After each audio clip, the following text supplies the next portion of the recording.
This is an NBC News special report. Here is Matt Lauer. Good morning, everyone. We are awaiting a statement from President Obama from the White House in just a couple of minutes from now. The president is expected to address the so-called birther issue that first erupted during the 2008 presidential campaign.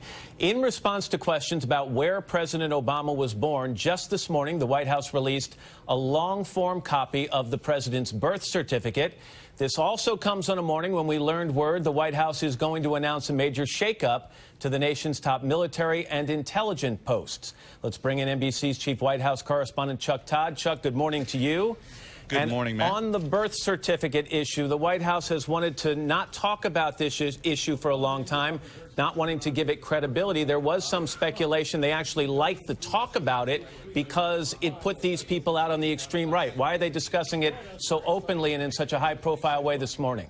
Well, Matt, if you look at recent polls, the recent uptick in conversation about the president's birth certificate, led mostly by Donald Trump, has risen the number of Republicans, and this is only among Republicans, who somehow have questions about where the president was born to record highs. And at this point, according to a White House briefing this morning that was off camera, they felt the need that they had to put to rest this conspiracy theory. It's an extraordinary moment, kind of shocking and surreal.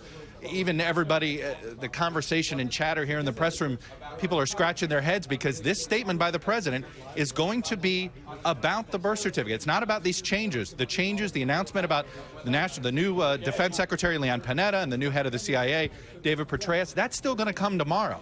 So today's statement by the president is solely on the release of now his long-form birth certificate. Yeah, the president Surreal. has called this issue a distraction, and as you just point out, with this major news coming in the Defense Department and the CIA, here we are talking about something that is a distraction to those key issues and the so many other issues that are facing this country. Donald Trump's in New Hampshire this morning. Chuck, well, wait a second. I see the president behind you. Let's listen to what he has to say. Now, let me just comment, first of all, on the fact that I can't get the networks to break in on all kinds of other discussions. I was just back there listening to Chuck. He was saying, it's amazing that he's not going to be talking about national security. I would not have the networks breaking in if I was talking about that, Chuck, and you know it. Wrong channel.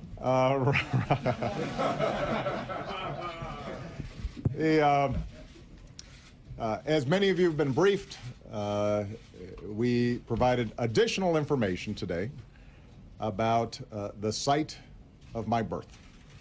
Now, this issue has been going on for two and a half years now. I think it started during the campaign. And I have to say that over the last 2.5 years, I have watched with bemusement. I've been puzzled at the degree to which this thing just kept on going. We've had every official in Hawaii, Democrat and Republican, every news outlet that has investigated this, confirm that, yes, in fact, I was born in Hawaii, August 4th, 1961, in Kapiolani Hospital. We've posted the certification that is given by the state of Hawaii on the internet for everybody to see. People have provided affidavits that they, in fact, have seen this birth certificate, and yet this thing just keeps on going. Now, normally, I would not comment on something like this because obviously there's a lot of stuff swirling in the press at any given day, and I've got other things to do. But 2 weeks ago, when the Republican House had put forward a budget that will have huge consequences potentially to the country, and when I gave a speech about my budget and how I felt that we needed to invest in education and infrastructure and making sure that we had a strong safety net for our seniors, even as we were closing the deficit, during that entire week, the dominant news story wasn't about these huge monumental choices that we're going to have to make as a nation. It was about my birth certificate. And that was true on most of the news outlets that were represented here. And so I just want to make a larger point here. We've got some enormous challenges out there. There are a lot of folks out there who are still looking for work. Everybody is still suffering under high gas prices. We're going to have to make a series of very difficult decisions about how we invest in our future, but also get a hold of our deficit and our debt. How do we do that in a balanced way? And this is going to generate huge and serious debates, important debates. And there are going to be some fierce disagreements, and that's good. That's how democracy is supposed to work. And I'm confident that the American people and America's political leaders can come together in a bipartisan way and solve these problems. We always have. But we're not going to be able to do it if we are distracted. We're not going to be able to do it if we spend time vilifying each other. We're not going to be able to do it if we just make stuff up and pretend that facts are not facts. We're not going to be able to solve our problems if we get distracted by sideshows and carnival barkers. We live in a serious time right now, and we have the potential to deal with the issues that we confront in a way that will make our kids and our grandkids and our great-grandkids proud. And I have every confidence that America in the 21st century is going to be able to come out on top just like we always have. But we're going to have to get serious to do it. Now, I know that there's going to be a segment of people for which, no matter what we put out, this issue will not be put to rest. But I'm speaking to the vast majority of the American people, as well as to the press. We do not have time for this kind of silliness.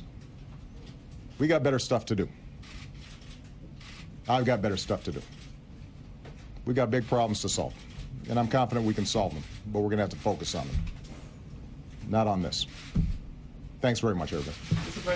Should Republican leaders... The president at the White House this morning in the press briefing room taking on the issue of his citizenship in an extraordinary moment, saying that we've got lots of big problems to face in this country.